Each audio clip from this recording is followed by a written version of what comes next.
నమస్తే. శ్రీ గురుభ్యో నమః. శ్రీమాత్రే నమః. ఆదిత్యాయ చ సోమాయ మంగళాయ బుధాయ గురు శుక్ర శనిభ్యే రాహవే కేతవే నమః.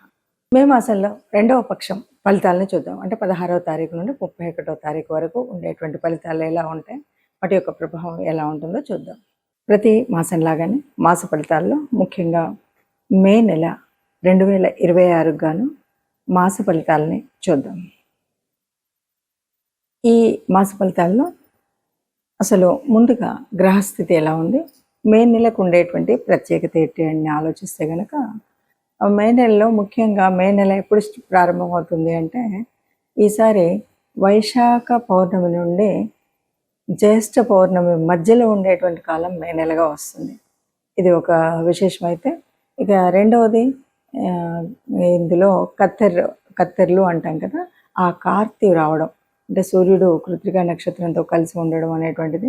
ఇది ముఖ్యంగా కత్తెర్లు అని ఎందుకు చెప్పుకోవాలి అంటే ఈ సమయంలో చేయవలసినటువంటి శుభకార్యాలు చాలా వరకు చేయకుండా ఉండడం అనేటువంటిది చేస్తుంటాం కాబట్టి ఈ మాసంలో ఇది ఉంటుంది. అంతేకాకుండా మనకు ముఖ్యమైనటువంటిది హనుమత్ జయంతి, అంటే 2 సార్లు చేస్తూ ఉంటారు. ఏప్రిల్ మాసంలో చేసేటువంటిది అయితే మనకి విజయయాత్ర కింద, మే మాసంలో వచ్చేటువంటి అది హనుమత్ జయంతి కింద మనం చెప్పుకుంటూ ఉంటాం. సో ఈ ప్రత్యేకతతో మొదలయ్యేటువంటి ఈ మాసంలో మరి గ్రహస్థితి ఎలా ఉందో చూద్దాం. గ్రహస్థితి ముఖ్యంగా పెద్ద గ్రహాలు ఎలాగో అదే స్థితిలో ఉన్నాయి, కానీ మారేటువంటి గ్రహాలు కనుక మనం చూసినట్లయితే కుజుడు మనకి మారుతున్నటువంటి సమయం 11వ తారీఖు కుజుడు మారుతాడు. ఇక రవి బుధులిద్దరూ కూడా మనకి 15వ తారీఖు మార్పు కనబడుతుంది. అంటే మేషము నుండి మనకి వృషభంలోకి వెళ్ళేటువంటి స్థితి కనబడుతుంది. ఇక శుక్రుడు దాదాపు 20వ తారీఖు నుండి ఇక్కడే ఉన్నటువంటి శుక్రుడు తదుపరి మనకి చెప్పాలి అంటే 7వ తారీఖు శుక్రుడు మారిపోతాడు. ఇది మనకి కనిపించేటువంటి గ్రహాల్లో ఉండేటువంటి మార్పు. మిగతా గ్రహాలు ఎలాగో చాలా శుక్రుడు, శని, పెద్ద గ్రహం కేతువు, రాహు, ఈ వీళ్ళల్లో ఏ మార్పు అయితే లేదు, గురువు. సరే, ఇలా ఉన్నటువంటి పరిస్థితుల్లో మరి ఒక్కొక్క రాశికి 12 రాశులకు ఫలితం ఎలా ఉంటుంది అంటే చిన్న చిన్న మార్పులే ఉన్నప్పటికీ మొన్ననే మనకి గ్రహ కూటమి ఇలాంటివి మార్పులు జరిగినప్పటికీ ఏ మాసానికి ఆ మాసానికి మనం చూసుకుంటూ ఉన్నటువంటి పరిస్థితులలో ఈ మాసంలో వచ్చేటువంటి అంటే ఒక విద్య కానీ, వివాహంలో కానీ, లేదు పెట్టుబడులు పెట్టేటువంటి విషయంలో కానీ ఎలాంటి మార్పులు ఉంటాయి, మనం ఏం చేస్తే, ఏ గ్రహ అనుగ్రహం పొందితే, ఏ దైవానుగ్రహం పొందితే మనకి ఏ కష్టం లేకుండా ఉంటుందో చూద్దాం. ముందుగా మేషరాశి వారికి మే నెలలో ఉండేటువంటి ఫలితాలు కనుక చూసినట్టయితే ఇందులో మొట్టమొదటిగా మనం చెప్పుకోవాల్సింది రవి, జన్మ రవి ఉంటాడు. అంటే 15వ తారీఖు వరకు మొదటి పక్షము అంతా కూడా జన్మ రవి ఉంటాడు. ఇక 11 నుండి మనకి కుజుడు, తర్వాత ఏళ్ళనాటి శని ప్రభావం ఎలాగో మేషరాశి వారికి ఉన్నది అన్నది మనకు అందరికీ తెలిసిందే. ఏళ్ళనాటి శని ప్రభావం అనగానే చాలా వరకు మనకు ఉండేటువంటి కష్టాలన్నీ ఒక్కసారి ఏకరువు పెట్టినట్టుగా, బాధలన్నీ ఏకరువు పెట్టినట్టుగా గత కొంతకాలం నుండి మనం చూస్తూనే ఉన్నాం. అది అలా ఉంటూ ఉన్నప్పటికీ మరి మనకి ఇంకా కొన్ని గ్రహాల మార్పుల వల్ల జరిగేటువంటి మంచి ఏంటి, చెడు ఏంటి, ఆ కష్టాన్ని తొలగించేటువంటి స్థితి ఏంటో చూస్తే ఇక్కడ మనం చెప్పాల్సిందే ముఖ్యంగా. ఎందుకంటే ఒకవైపు ఏళ్ళనాటి శని ఉన్నారు, ఒకవైపు జన్మరవి ఉన్నాడు. ఇలాంటి పరిస్థితుల్లో మరి ఎలా ఉంటుంది అని అనుకుంటే కనుక తప్పనిసరిగా ప్రతి విషయంలోనూ, అంటే అది వ్యాపారం అవ్వచ్చు, ఉద్యోగం అవ్వచ్చు, ఇంటి వ్యవహారం అవ్వచ్చు, సమాజంతో సంబంధం అవ్వచ్చు, ఏదైనా సరే కూడా దాన్ని మనం ఒక ఆలోచన విధంగా, అంటే మంచి చెడు ముందు వెనక ఆలోచించి ముందుకు సాగాలి అని చెప్పాలి. ఇక ఉద్యోగ స్థితి అనుకోండి, తప్పనిసరిగా ఉన్నటువంటి పరిస్థితిని బట్టి పై అధికారులతోటి ఒత్తిడి అయితే తప్పనిసరిగా ఉంటుంది. మనం ఎంత పని చేస్తున్నా కూడా వాళ్ళు ఇంకా తృప్తి పడేటువంటి స్థితి మనకు ఉండదు. అట్లాగే కొన్నిసార్లు మనం ఏదో మిషనరీ ఉంది, పని చేస్తున్నాం, తీరా సమయాన్ని వచ్చేసరికి అవి సహకరించకపోవడం. యంత్రాలైనా వాహనాలైనా మనకి పూర్తిగా సహకరిస్తున్నట్టు కనిపించేస్తుంది, సమయం వచ్చినప్పుడు అవి పక్కకున్నట్టుగా కనిపిస్తూ ఉంటాయి. అలాగే మనకి అమ్మ నాన్న వీళ్ళిద్దరి ఆరోగ్యంలో కూడా కొంత మార్పు అనేది అయితే మనకు కనిపిస్తుంది. అంటే అనారోగ్యం వచ్చేటువంటి పరిస్థితి కొద్దిగా ఉంటుంది. దాన్ని కొంచెం జాగ్రత్తగా ఉండాలి.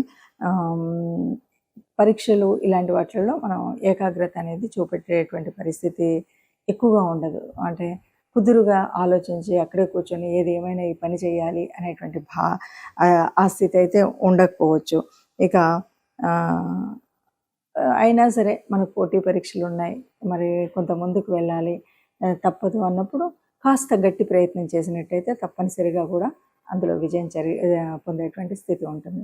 ఇలా ఏది ఏం చెప్పినా కూడా మనం ఒక్క విషయాన్ని మాత్రం గట్టిగా చెప్పొచ్చు, మొదటి పక్షం కొద్దిగా అంతంత మాత్రంగానే ఉంటుంది. సమన్వయంతో ముందుకు సాగితే బాగుంటుంది. రెండవ పక్షంలో మాత్రం చక్కగా ఆనందంగా మొదటి పక్షంలో కంటే చాలా మెరుగ్గా ఉంటుందని చెప్పచ్చు. ప్రత్యేకంగా కనుక మనం చూసినట్టయితే ఈ మాసంలో మనం ఫలితాలన్నీ కూడా కొన్ని రాశులకు చాలా కొన్ని రాశులు అంటే అందరికి వేయలేం కదా. ఈ మాసంలో మనం చూసినటువంటి ఫలితాలను కనుక చూసినట్టయితే గ్రహ సంచారం వల్ల అంటే మారుతున్నటువంటి 4 గ్రహాల మూలంగా జరిగేటువంటి పరిస్థితి. ఏది ఏమైనా మనం ఏం చెప్పొచ్చు అంటే ఇది గోచార ఫలితాలు. మనం చెప్తున్నటువంటిది గోచార ఫలితాలు. జన్మజాతకంలో ఉండేటువంటి దానికి గోచార ఫలితానికి తేడా ఉంటుంది తప్పనిసరిగా. ఎందుకంటే జన్మకుండల్లో మనకు అప్పటికే ఉన్నటువంటి నడుస్తున్నటువంటి దశ అంతర్దశలు ఎలా ఉన్నాయి, ఇప్పుడు ఉన్నటువంటి పరిస్థితి ఏంటి అన్నది తెలియచ్చు. ఇది కేవలం గోచారం అంటే కోటానుకోట్ల మందిలో కొంతమందికి మాత్రమే, అంటే ఒక 30% ఆఫ్ ద పీపుల్కి ఇది కరెక్ట్గా ఎగ్జాక్ట్గా కరెక్టే ఉంది అనిపిస్తుంది. ఇక మిగతాది ఎందుకంటే మన జన్మకుండల్లో ఉన్నటువంటి గ్రహాలను బట్టి ఉంటుంది. ఇది ఒకటి ముందుగా మనం గ్రహించాలి. ఇక రెండవది, ఇప్పుడున్నటువంటి పరిస్థితుల్లో ముఖ్యంగా ఈ మాసంలో మనకి ఏ గోచార ఫలితం ఎంత అంటే మనం అనుకున్నటువంటి పరిస్థితుల్లో ముందుకు వెళ్ళనివ్వట్లేదన్నా, అనుకున్నది ఇంకా బాగా జరగాలన్నా తప్పనిసరిగా దైవానుగ్రహం కావాలి, గ్రహం కావాలి.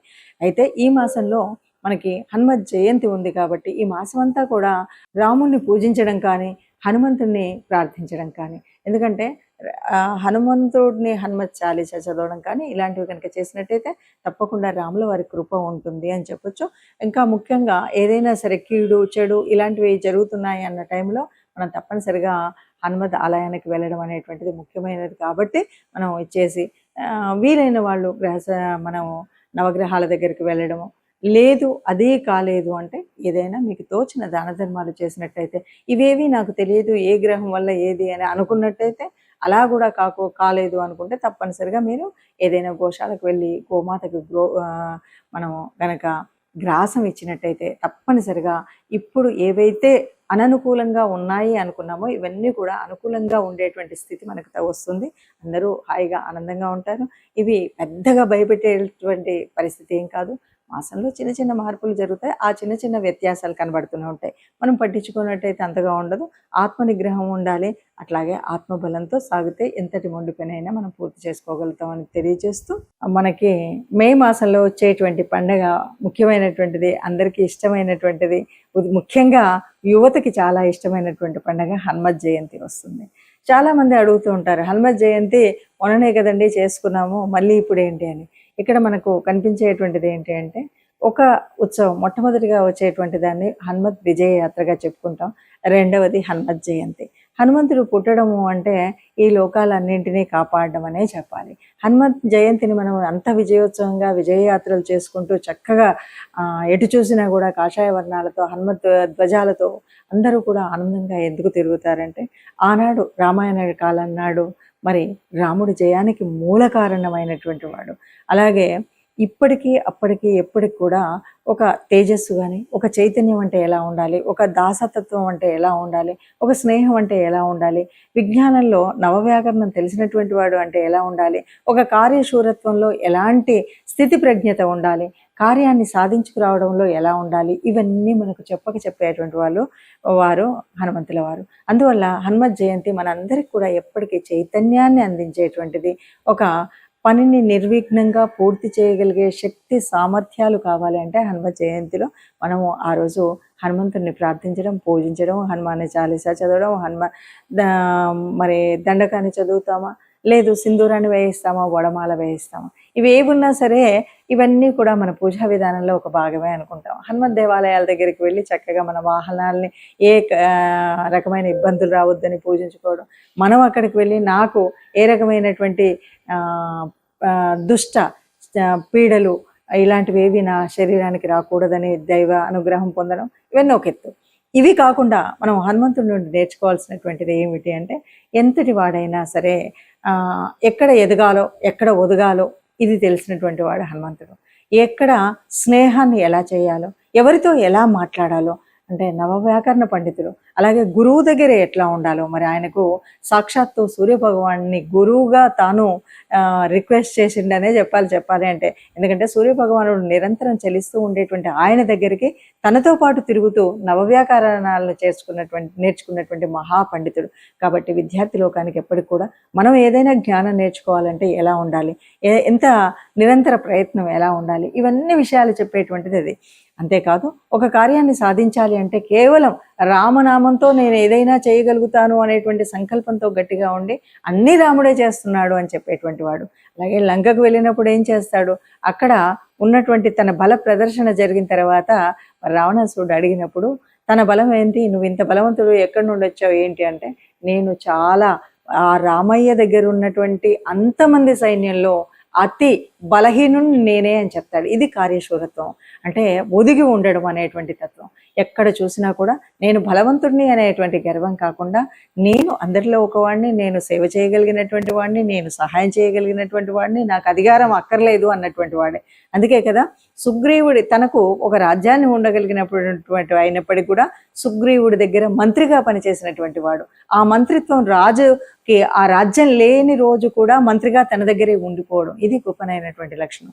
అలాగే ఏ కార్యం చేయాలన్నా, అంటే లంకాన్వేషణలో సీతాన్వేషణలో లంకకు వెళ్ళేటప్పుడు ఎన్నో అడ్డంకులు ఉన్నాయి. ఎక్కడికక్కడ ఎదిగినప్పుడు ఎదిగాడు, ఒదిగినప్పుడు ఒదిగాడు. అంతే తప్ప హాయిగా ఆహార వ్యవహారాల్లో నేను చాలా ఆనందపడుతూ ఉండొచ్చు అనేటువంటి పరిస్థితి కాకుండా, మైనాకుడు సాయం చేద్దామని వచ్చిన రోజు కూడా ఇప్పుడు కాదు, నేను కార్యం పూర్తయిన తర్వాత అంటూ చెప్పినటువంటి మహానుభావుడు. అందువల్ల హనుమత్ జయంతి అనేటువంటిది కేవలం ఒక ర్యాలీ చేసుకోవడానికి ఇంకో కాదు. హనుమంతుడు ఏ రకంగా తన ధర్మ రక్షణ కోసం రాముణ్ణి తన గుండెల్లో నిలుపుకున్నటువంటి భక్తుడుగా, రామ రాజ్యం కోసం పాటుపడినటువంటి ఒక సైనికుడిగా, సీతాన్వేషణలో తాను చేయవలసినటువంటి కార్యసాధకుడు ఎలా ఉండాలో అలాంటి కార్యసాధకుడుగా మనం ఆయన్ని ఆదర్శంగా తీసుకుంటే హనుమత్ జయంతిని చక్కటి పండగగా జరుపుకున్న వాళ్ళం అవుతాం.